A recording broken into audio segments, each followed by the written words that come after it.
So I know you had mentioned in a very fun text message earlier today when I asked you about this, about a certain trend. So the interest rates and how they're affecting trends right now. It hasn't affected at all.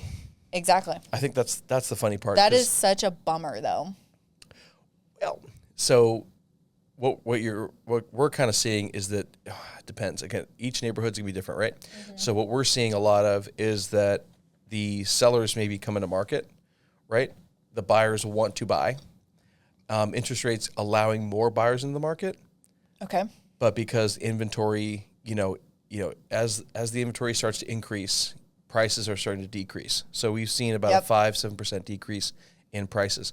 But the problem is that it hasn't caught up with the vast majority of buyers in this price range, right? So if you have $1 million property and you lower it and now you're at like 960, that's not set at 930 even. Yeah. You're still the guy who's sitting here at an $800,000 purchase availability, even though the rates did help, there's that disconnect. So the buyer to seller equilibrium is kind of tough, where you still have the buyers who are going, man, I want those houses. I'm trying to reach for them. And the sellers still won't come down on those prices. Yeah. You know what I mean? And it's not enough inventory to flood the market and be like, yeah, you've got to go to that. Or there's not enough need to go to that. Yeah. So you still have that disconnect where the prices are still pretty strong. And even though the rates did help a few people, I mean, FHA for sure, conventional large balance, which is where the most prices in San Diego land, it didn't help at all.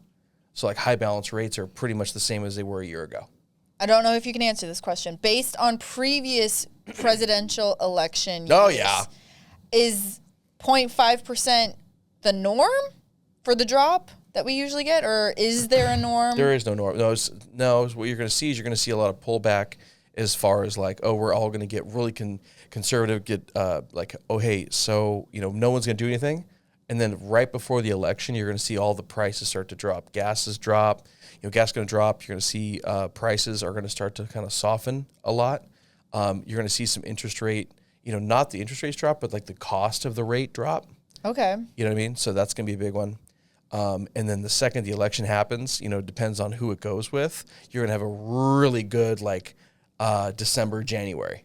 Really? Yeah, low, very low. A lot of economics going. The big push, right. And then hopefully first quarter, there's going to be this big push for trading. Okay. Trading property, trading loans, trading anything. The market's going to go fucking crazy. Is that usually what ends up happening? Mm-hmm. Okay, interesting. Mm-hmm. Yeah, I think we got spoiled with the August rate. And that was good. That was good. But that's because the entire global economy was like, yeah. We love that. Gotta love those moments. Uh-oh, another apocalypse is happening? Okay.